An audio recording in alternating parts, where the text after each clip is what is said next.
اب پہلی بات تو یہ کہ اللہ رب العزت نے اس عمل میں ہم کو شریک ہونے کا حکم دیا۔ اب پھر دوسرا سوال ذہن میں یہ آتا ہے کہ درود بھیجنا ہے تو کب تک بھیجنا ہے، کس وقت بھیجنا ہے، کس وقت نہیں بھیجنا چاہیے، درود و سلام کس وقت پڑھنا چاہیے، کہاں پہ پڑھنا چاہیے، کہاں پہ نہیں پڑھنا چاہیے۔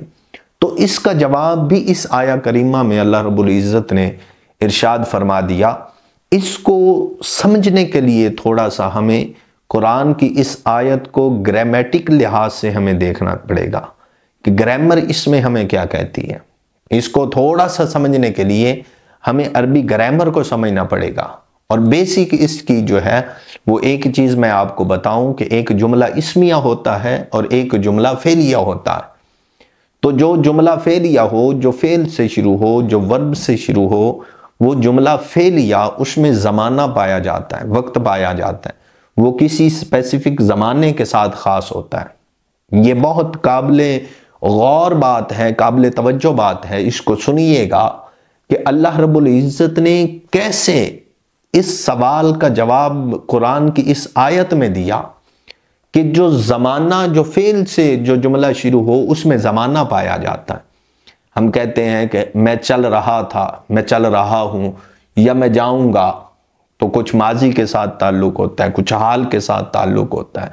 کچھ مستقبل کے ساتھ تعلق ہوتا ہے۔ لیکن جب ہم قرآن کی اس آیہ مبارکہ کو دیکھتے ہیں تو یہ آیہ مبارکہ کا آغاز ان اللہ، جملہ اسمیہ ہے یہ،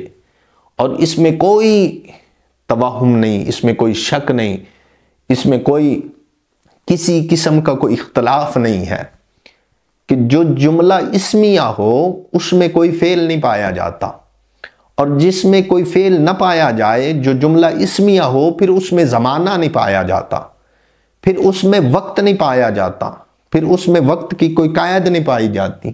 پھر اس میں اسپیسیفک ٹائم نہیں کوئی ہوتا اس کا۔ تو گویا اللہ رب العزت نے یہ ارشاد فرما دیا ان اللہ و ملائکتہ، کہ بے شک اللہ اور اس کے فرشتے، اللہ اور اس کے فرشتے وہ سلام بھیجتے ہیں، وہ درود بھیجتے ہیں، وہ صلات بھیجتے ہیں۔ کیا اللہ کے نبی صلی اللہ علیہ وآلہ وسلم کی ذات گرامی پر درود و سلام بھیجنا، اس کا ٹائم کیا ہے؟ اللہ رب العزت نے جملہ اسمیہ سے اس آیت کا آغاز کر کے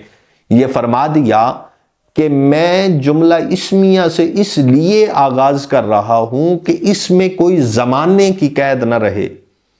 کوئی وقت کی قید نہ رہے کہ اس وقت پہ پڑھنا جائز ہے، اس وقت پہ نہیں، اب پڑھا جا رہا ہے، کل کو نہیں پڑھا جائے گا۔ تو ثابت یہ ہوا کہ خدا جب سے ہے، خدا جب سے ہے، وہ مصطفیٰ کی ذات پہ درود بھیج رہا ہے، وہ صلات بھیج رہا ہے، فرشتوں کے ساتھ وہ صلات بھیج رہا ہے، اس کے ساتھ فرشتے وہ مصطفیٰ کی ذات پہ صلات بھیج رہے ہیں۔ تو گویا رب جب سے تھا تب سے مصطفیٰ کی ذات پہ سلام بھیجا جا رہا، اور جب تک میرا رب رہے گا تب تک مصطفیٰ کی ذات پہ سلام پڑھا جاتا رہے گا۔ یہ بہت بڑی بات ہے،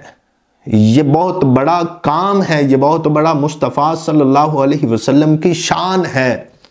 کہ اللہ رب العزت نے جملہ اسمیہ کے ساتھ یہ فرما دیا کہ میرا مصطفیٰ وہ بھی رہے گا، وہ بھی زمانے سے پاک ہے۔ کیونکہ جب خدا درود بھیج رہا ہے تو پھر مصطفیٰ پہ درود بھیجا جا رہا ہے، تو پھر جیسا خدا ہے جیسے، ویسے مصطفیٰ کا ہونا بھی ضروری ہے، ویسے اللہ کے نبی کا ہونا بھی ضروری ہے۔ اگر ہم یہ مان لیں کہ معاذ اللہ، استغفر اللہ، یہ عقیدہ ہم رکھ لیں کہ خدا کے نبی اب موجود نہیں ہیں، تو پھر اللہ کا یہ عمل ساقط ہو جائے گا۔ حالانکہ قرآن یہ دعویٰ کرتا ہے کہ یہ عمل، اس کو دوام ہے، اس میں سقوط نہیں ہے۔ کیوں؟ اللہ رب العزت نے فرمایا میں رہوں گا، میرا رب ہے، تھا اور رہے گا۔ تو جب تک خدا ہے وہ درود بھیجتا رہے گا، وہ مصطفیٰ کریم علیہ السلام کی ذات پہ وہ درود بھیجتا رہے گا، تو مصطفیٰ کریم علیہ السلام کی ذات بھی موجود رہے گی۔ تو یہ واضح ہو گیا کہ اللہ کا نبی تب بھی تھا، اللہ کا نبی اب بھی ہے، اور اللہ کا نبی ہمیشہ رہے گا۔ تو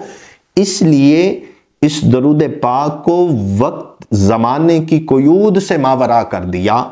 فرمایا کہ تم جب چاہو میرے مصطفیٰ کی ذات پہ درود پڑھتے رہو، تم جب چاہو میرے مصطفیٰ کریم صلی اللہ علیہ وسلم کی ذات گرامی پر درود و سلام کے نذرانے پیش کرتے رہو۔